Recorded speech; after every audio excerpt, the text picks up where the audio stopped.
Помина 9 месеци од ова тековна година, браќи и сестри. Денеска е посебен ден за нас овде, кај што уште еднаш ќе се подсетиме на големата жртва што Господ Исус ја дал за нас. Пред да пристапиме кон овие символи, едно проучување кое ќе ни помогне брзословно Библијата, подобро да ја сватиме Христовата жртва, односно каков е нашиот однос кон светлината. На почетокот би сакал да прочитам еден текст како воведен текст, а тој во Исаија, 9 глава, 2 стих, еве што вели. Народот кој одеше во темнина, виде голема светлина. Оне што живеа во мрачна земја, ги осветли силна светлина.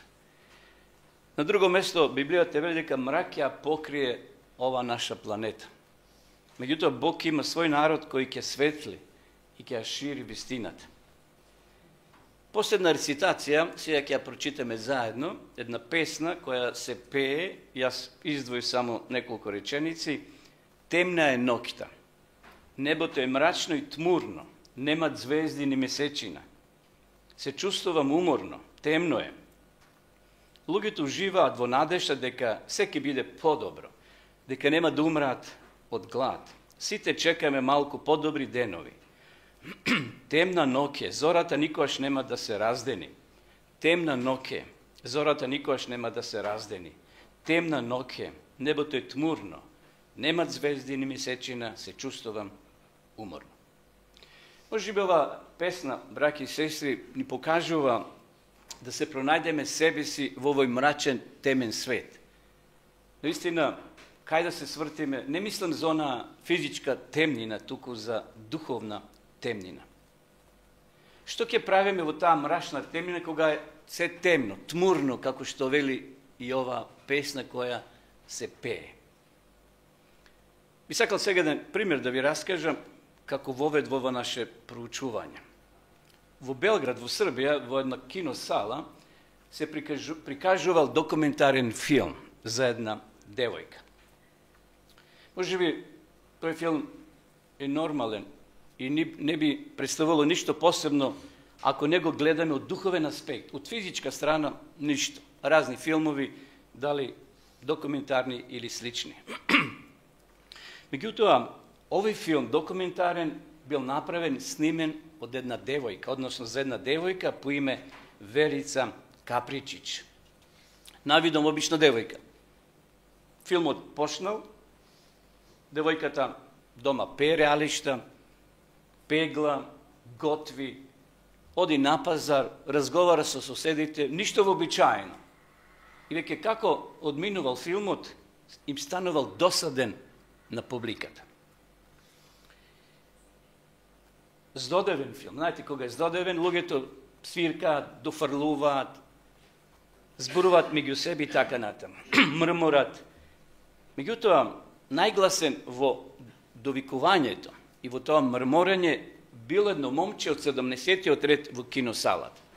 Еве тој што кажа. Што не интересира кој е Верица Капричич, баш ни е гајле. И така почнал да разговара гласно. Но додека филмот течел, отеднаш се покажала сцена како Верица оди по патот, се сопнува и паѓа. Се свртува кон камерата и вели: јас сум Верица Капричич, родена слепа. Во тој момент во салата престанал тој жагор, тоа мраморење. Сите ги отвориле очите и во ичекување кој ќе биде следниот кадар на филмот. Во салата завладеела тишина. Така да луѓето поштале со внимание да слушаат, односно да гледаат. Така веќе филмот бил при крај, луѓето полека очекувале како ќе заврши. И филмот завршил. И знаете што се случило? Кога завршил филмот, сите станале и со голем аплауз покажале респект и почит кон таа девојка, која била слепа од раѓање, меѓутоа ги извршувала сите работи во домакинството, одела на училиште, на школу, на факултет и така натаму. Што мислите, кој бил најгласен во аплаузот? Момчето од 17-тиот ред. Станало тоа момче и почнало да вика: "Браво, браво, Верица!" И потоа седнал. И во тој момент, од 10-та страна негова, таму на редот, станала девојка и му се представила на момчето: "Јас сум Верица Капричич." Повеќе не можел емоциите да ги задржува момче, пошел да плаче, се свртел кон неа и рекол: "Сестро, прости ми, бев слеп." Верица, браќи и сестри, иако била слепа од раѓање, се обидувала да изгледа што е можно понормално, да го живее својот живот како нормални девојки и жени. А од друга страна, ова младо момче што седело во киносалата и покрај добриот физички вид бил духовно слеп, не можел да ја примети девојката која седела поред него, а ја гледал на екранот на документарниот филм. Ајде да, колку времето ќе ни послужи, имам неколку примери од Библијата. Првен ќе пошлеме со слепиот Вартимеј. Одиме, ако ме пратите, еве на брзина ќе прочитам само неколку текстови. За овој настан зборува и Марко, зборува и Лук и Матеј. Јас би прочитал од Марко, 10 глава. Малку само да го допремо овој настан и да видиме која е важната поука за нас. Марко, 10 глава, од 46 стих, па може до крај, до 52. И дојдоа во Ерихон, а кога излегуваше од Ерихон со своите ученици и со големо множество, Вартимеј, синот Тимеев, слеп просјак, од раѓање бил, слеп просјак, седеше покрај патот. И штом чу дека тоа Исус Назареецот, почна да вика и да вели: "Исусе, сине Давидов, смилувај ми се." А мнозина му се закануваат да молчи. Интересно. Што ти имале проблем ако тој почнал да вика? Зошто го замолкнувале? Но тој викаше уште посилно: "Давидов сине, смилувај ми се." Исус застана и рече: "Повикајте го." И го повика, слепецот и му рекоа: "Не бој се, стани, те вика." А тој ја фрли својата наметка, скокна и дојде при Исуса. Исус пак проговори: "Што сакаш да ти сторам?" Го нагласувам ова: "Што сакаш да ти сторам?" А слепецот му одговори: "Учителе, да прогледам." Тогаш Исус му рече: Оди си, твојата вера те спаси." И веднаш прогледа и тргна по него по патот. Интересно, Исус го примител овој човек, а и човекот слушнал дека некој доктор ќе помине низ таа улица, доктор кој има лек, кој може да му ги отвори очите, односно да го излечи. Исус му поставил интересно прашање: "Што сакаш да ти сторам?" Зарем на слепец му се поставила такво прашање, што му рекол: "Дојди или донесете го." Можел овој човек да каже: "Па јас сум слеп, не можам да дојдам, дојди ти кај мене." Меѓутоа, сепак, овој човек по цена и да му се смеат другите, како овде што вели Марко, му велеле: "Немој да одиш, како не ти е срам да викаш толку силно?" Па знаеш, тоа е Исус. Меѓутоа, тој бил упорен, знаел дека тој човек има лек за него. Реки, сестри, зошто Исус му поставил такво прашање? Што сакаш да ти направам? И во друга прилика Исус ќе постави слично прашање на еден друг човек. Во Јован 5:6 вели: "Кога Исус го виде како лежи и кога узна дека веќе долго боледува, му рече: Сакаш ли да бидеш здрав?" Замислете, лежите во болница, градската, и доаѓа некој доктор кој има моќ, сила да ве излечи и вели: "Дали сакате да ве излечам?" Тоа прашање би било, вишок би рекол, било навистина чудно на болен човек да му кажуваш, да го прашаш: "Сакаш ли да бидеш здрав?" Но очигледно Исус со право поставува, зашто имало луѓе кои имале такво прашање, добиено и одбиле лек, сакали понатаму да останат во својата болест или во својата слепоќа. Вартимеј имал вера во Господа. И текстот вели: "И веднаш прогледа." Нема потреба да оди да прави као. Знаете, еден друг исто така плувачка, па морал земја да земе, па да ги намачка, тоа веќе дело, гест од човекот што требал да биде излечен. Но овде, за овој човек текстот вели, и веднаш прогледа и тргна по него по патот. Ај сега да си го замислиме овој настан. Вартимеј се враќа дома, цел град, цела улица слушнале дека Вартимеј повеќе не е слеп, дека чудо се случило, од раѓање Исус го излечил. Дома кога стигнала таа вест, навистина сите се радувале, дошли кумовите, роднините, пријателите, браќата, сестрите, не знам што имал родбина, меѓутоа очигледно имал. Поминало ден, 2-3, полека се смирила ситуацијата. Иако биле радосни домашните, веќе петиот ден снемало пари во нивниот буџет. Зошто? Зошто Вартимеј што правил? Просел. И луѓето поминували, му давале пари од милост. Сега Вартимеј не сме да отиде тамо на плошадот да проси, зашто тоа би било изигрување. Зашто луѓето веќе слушали дека тој не е слеп и може да работи.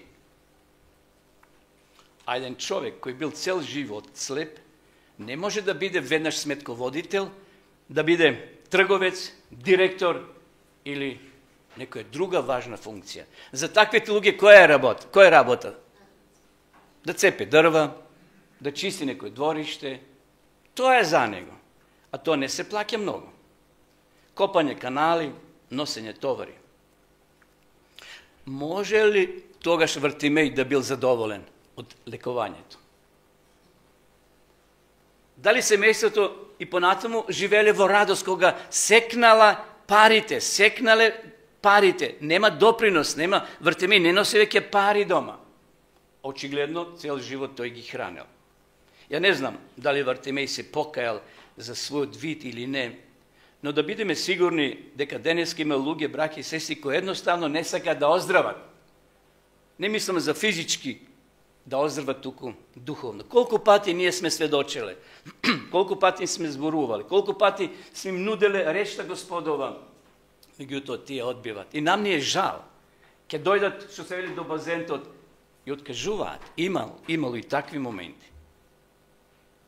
Но, знаете, сигурен сум дека Исуса повеќе го вознемирувало не она што тие биле физички болни и одбивале да бидат излечени, туку оние што одбивале духовно да гледаат.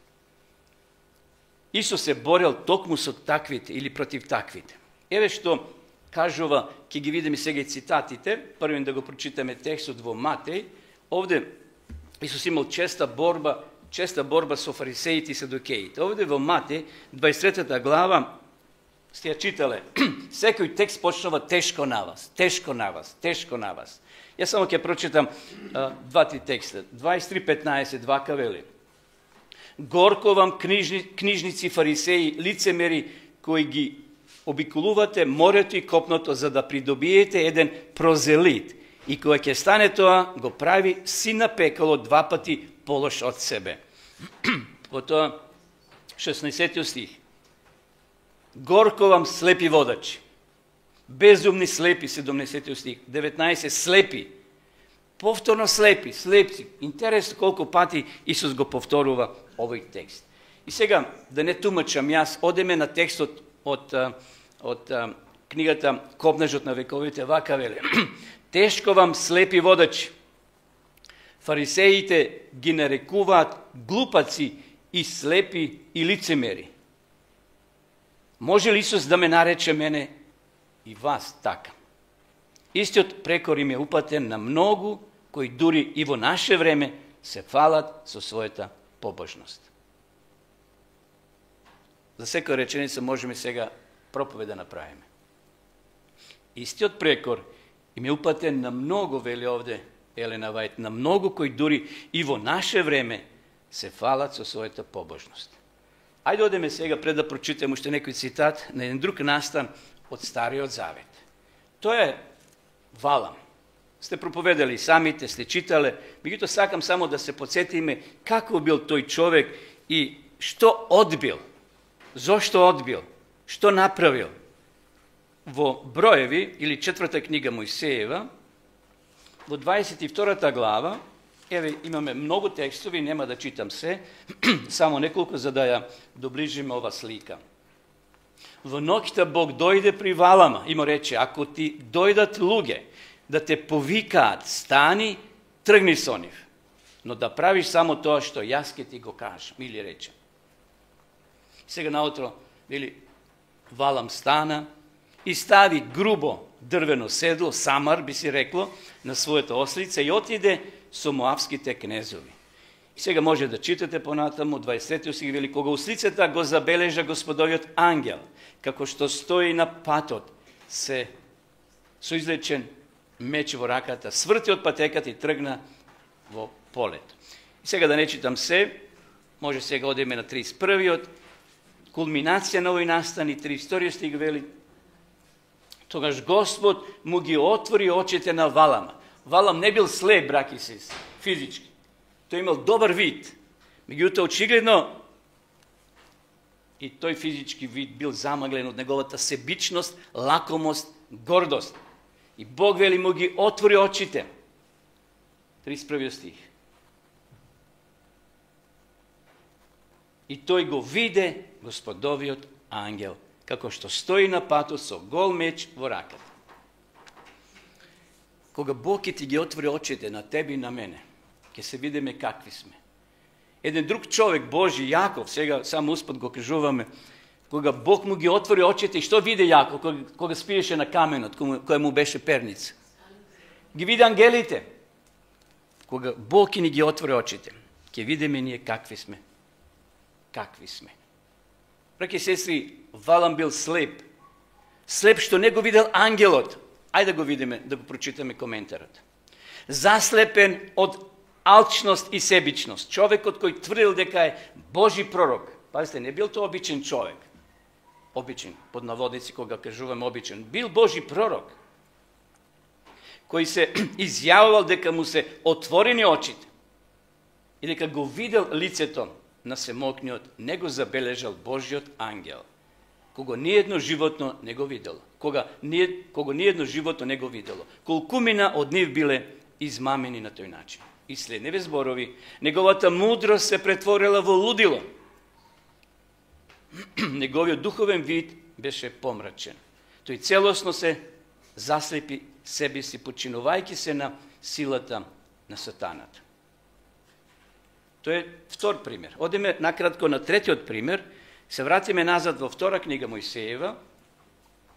Ќе видиме еден друг Божи човек кој бил рамо до рамо со Мојсеја. Тој е братот на Мојсеја, Арон. 32 глава од 1 до 5. А народот, гледајќи дека Мојсеј не слегува долго од гората, се собра околу Арона и му рече: стани. Уште му наредува: стани, направи ни Бог, па нека оди тој пред нас.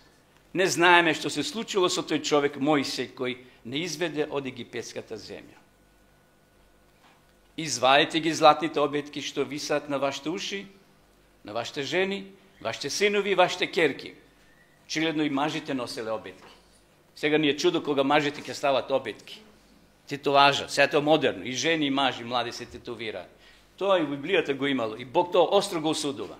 Да се тетовираш, да се режеш, да се бодеш на нос, на раце, на прсти, на стомак. Извадите ги златните обетки. Им одговори Арон: па донесете ми ги мене. И сиот народ ги сипна златните обетки што ги имаше на ушите и му ги донесо на Арона. Откако го прими златото од нивните раце, го растопи во калапи и направи леано теле. И те извикаа: овој твојот Бог Израеле. Зарем е можно, браќи и сестри?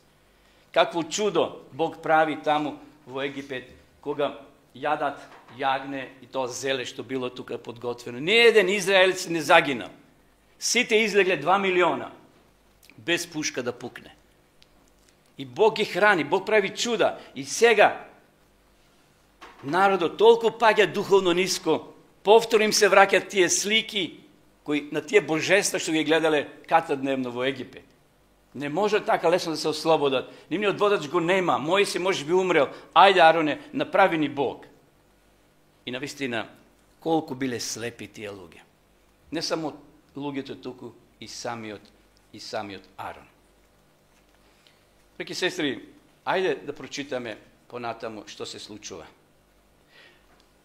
Пред да отидеме на самиот текст, што ќе го прочитаме малце подоцна, додека Мојсей бил горе на планината, со потреба за да се сретне со живиот Бог, неговиот брат Арон целосно го изгубил духовниот вид.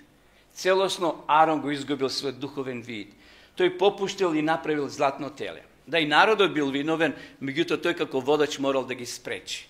Но сепак тој попуштил. Браќи и сестри, и денеска секој од нас може да биде во слична или иста ситуација како што бил и Арон. И денеска ние сме притиснати од овој свет, разни информации, дали ќе попуштиме или не, или ќе останеме чврсти на вистината. Да се навратиме на Новиот Завет и уште еден текст ќе прочитаме и да видиме што се случило со учениците, што се случувало со црковните водачи.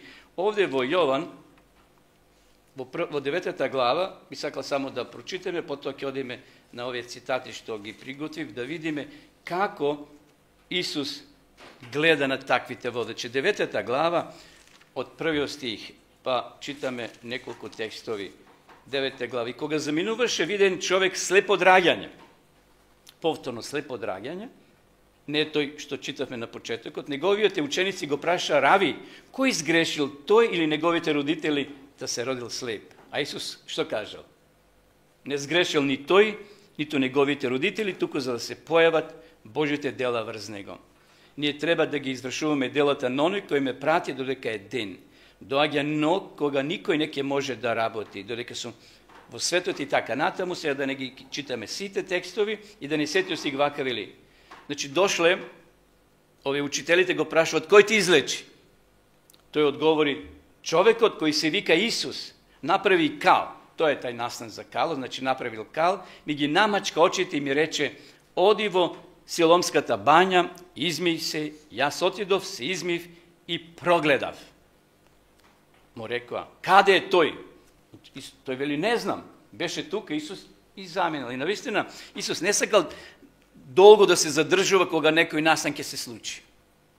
Тој не сакал популарност да му аплодираат, бидејќи имало и они кои го вребале да го убијат. И што се случува понатаму? 26 стих. Тогаш му рекоа: што ти стори? Како ти ги отвори очите? А тој одговори: веќе ви реков и не чувте. Што сакате да чуете повторно? Да не сакате и вие да му станете ученици? Тој ги погодил во живецот овие црковни водачи. Тие го укори и рекоа: ти си негов ученик, а ние сме Мојсееви ученици. И што се случува? 34 стих. Му одговори и рекоа: ти истиот си роден во греови и ти ке не учиш нас. И го истераа надвор. Друг превод вели: го истераа од црквата, го истераа од храмот. Ај сега да ги прочитаме тие неколку текстови на брзина и да видиме каков бил тој нивни лош однос. Вели: збунетоста во која западнале фарисеите, нивниот сомнеш и предрасуди, нивното неверување во фактите од овој случај ги отворија очите на мноштвото. Значи, мноштвото добило отворени очи, а црковните водачи уште повеќе фластери залепиле. Гледале жив случај како ова момче е излечено од страна на Исуса, а тие тоа не сакале да го видат. Збунетоста во која западнале фарисеите, нивниот сомнеш и предрасуди, нивното неверување во фактите од овој случај ги отворија очите на мноштвото, особено на обичниот народ. Исус често ги правил своите чуда на улица, а неговите постапки секогаш ги отстрануваа страдањата. Значи, често пати Исус тоа го правил. Дали во бањата, кај што има многу луѓе, дали на пазар, дали на друго место, во некој дом кај што се собирале луѓе. Фарисеите биле зачудени и воздржани, воодушевени од неговите остри, решителни зборови. Неколку моменти владело тишина. Слушайте сега, гледайте сега што пише. Потоа намрштените свештеници и рабини, како да се плаше од инфекција од контакт со него, ја истресува прашината од нозите и го навредуваа. Се мисли на ова момче кој било излечено. Ти си роден целиот во греови. а ти ке не учиш, и го изфрлија од синагогата.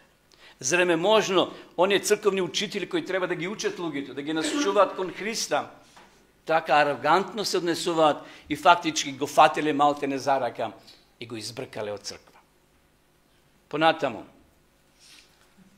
Понатаму, манифестациите на божествената сила кои му дадоа и природен и духовен вид на слеп човек, ги оставја фарисеите во уште поголема темнина. Некои од неговите слушатели, предпоставувајќи дека Христовите зборови се однесуваат на нив, прашаа: дали сме ние слепи? Потоа Исус одговори, и сега може да читаме овде 41 стих, кај што вели: и мнозина дојдоа при него и рекоа: Јован не прашуваш и така натаму, кога во смисол Јован што проповедал, текстот вели, Јован не направи ниедно чудо, но се што рече Јован за него беше вистина. Сега повторува делови од Новиот Завет овие фарисеите. Браќи и сестри, гледате како се однесувале овие луѓе. Уште еден цитат: Бог не е оној што ги заслепува очите на луѓето или им го стврднува срцето. Тој им испраќа светлина за да ги направи нивните грешки, да ги исправи нивните грешки и да ги води по безбедни патики. Само со отфрлање на оваа светлина очите стануваат слепи, а срцата стануваат тврди. Како е нашиот однос кон светлината денес, браќи и сестри? Понекогаш не мислиме дека гледаме, а всушност сме слепи. И затоа Јован, богослов, во последната книга на последната генерација, а тоа сме ние, наречена Лаодикеја, кои зборови ќе им упати. Во 3 глава сеќавате што пишува во 17 стих. Еве само да се подсетиме, иако знаеме. Зашто велиш, што? Богат сум. И се збогатив. И ништо не ми треба. А не знаеш, вели, дека си беден, несреќен, сиромав и слеп. Браќи и сестри, ако осетиме дека физички не гледаме, ние одиме каде? На доктор, научен доктор, и мене ми ја сменја диоптријата. И ни ја менува диоптријата, појаки, послаби, се зависи какво движење. Значи, физички човекот нашол некој решение до една точка. Доктор вели, до тука можеме, понатаму ќе си бидеш таков како што си.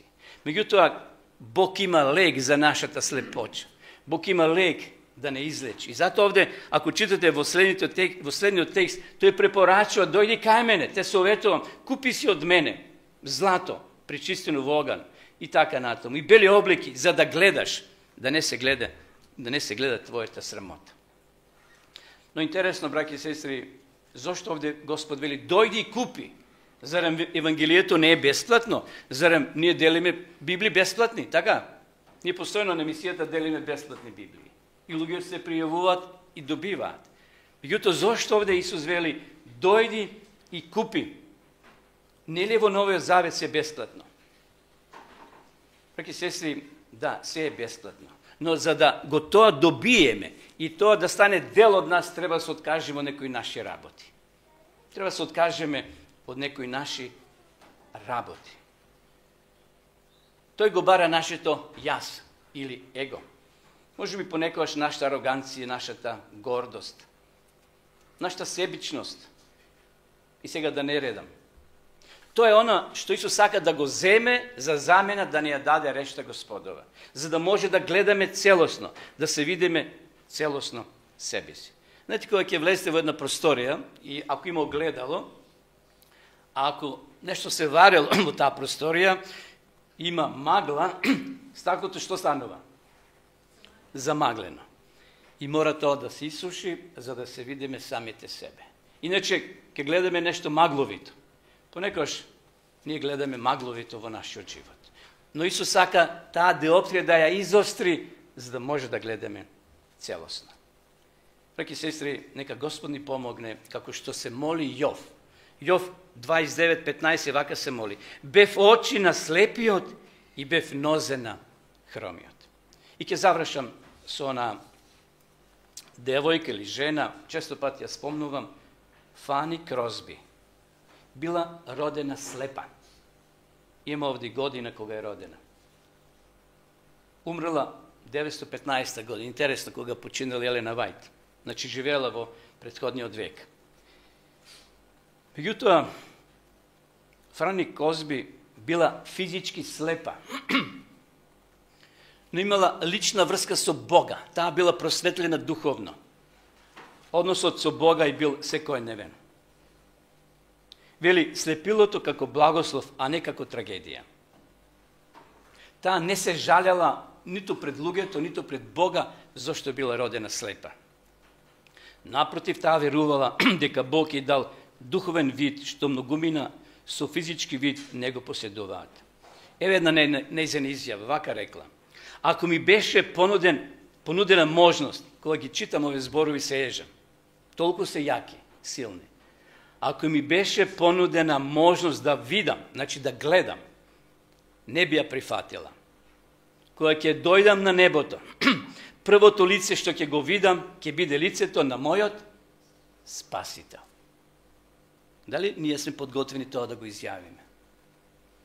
Ако ми беше понудена можност да гледам, не би ја прифатила. И затоа во многу нејзини песни, а таа ги напишал некаде околу 8.000, ми се чини, да?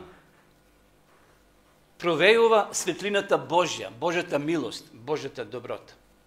Еве една песна, успеа да ја преведам, вели вака: Исусе, држиме близо до крстот. Таму е скапоцен извор. Бесплатен за сите, лековит поток тече од планината Голгота. Ова песна и во другите строфи, браќа и сестри, зборува за светлината која доаѓа од крстот. Светлината која доаѓа од крстот преку вера, молитва и Светиот Дух. Не преку телесни очи. Денеска има многу луѓе кои имаат соколови очи, а духовен заматен вид. Ништо не гледат. Божјата светлина била длабоко внатре во срцето на Фани Крозби. Иако нејзините очи никош не ја видела светлината. Таа е мртва, почината е. Некаде преку 90 години, мислам, доживеала. Но што рекла? Кој ќе се најдам во Царството Небесно. Првиот што ќе го видам, кој ќе биде? Мојот Спасител, мојот Исус. Иако нејзините очи никош не гледале, не можат да видат, таа го носел вистинското светло во своето срце. За неа Божјата светлина навистина не беше само надеж за вечноста, туку секојдневна сила и утеха. И знаете што? Многу луѓе кои се обратиле благодарение на нејзините песни, им се отворили духовните очи. Денеска има луѓе физички кои се слепи. Но тие се така радосни, така весели, така позитивни. А понекогаш ние со физички очи, 100% кои гледаме, обратно се однесуваме. Во низините химни, се вели во низината кратка историја, светлината вели не е далечна, таа е присутна, тивка, но мокна. Таа светлина ја водеше, ја претвараше низината темнина во песна и светлина. Може сум слепа, зборувала таа, но јас го гледам Бога појасно од многумина што гледаат. Браќи и сестри, Фани можел да го обвини Бога. И денеска многу луѓе кои се инвалиди, слепи, го обвинуваат Бога и вели: Боже, зошто ме створи такво? Зошто сум се родила и сум се родил таков? Можел да биде огорчен цел живот Франи Козби. И така во еден духовен и физички мрак таа би тонела и би починала како и други луѓе. Меѓутоа напишала, реков, 8.000 песни, кои се отпечатени во милионски примероци и во многу христијански цркви, тие песни се пеат. Иако била физичка слепа, таа сепак ги отворила духовните очи на илјадници луѓе за да го запознат Бога. Дали сме ние денеска ние подготвени да Бог ни ги отвори целосно нашите духовни очи? Како што се молел и самиот Јов: Боже, дај да бидам очи на слепите. Нека биде, браќи и сестри, тоа и наша молитва. Да Господ ни ги отвори очите и кога сега ќе пристапиме кон овие символи, да со духовни отворени очи да знаеме зошто го земаме тоа, зошто земаме леб и чаша, вино. Зошто ќе имаме и обред на понизност? Не само една формалност. И затоа вели таму Павле во Коринтјаните кој недостојно јади или пие. Не е тоа за грешноста, па за грешни ова света вечер. И никој од нас не треба да каже јас сум грешен, недостоен и не смем да примам. Не, тоа е погрешно сваќање. Но кога вели Павле дали недостојно кој јади и пие, си мисли дали ја разбираме, кога разбираме значењето на светата вечер. Ова света вечер за нас грешните. И затоа сме дојдени овде да побараме прошка и кој ќе излеземе од ова просторија, да излеземе ослободени, очистени и да одеме во нови победи со Христа, со Неговиот Свети Дух, во деновите кои се пред нас. Нека нашиот однос кон светлината биде онака како што Бог сака. Да Господ, браќи и сестри, ги отвори нашите духовни очи. Нека му е слава на Бога за тоа. Амин.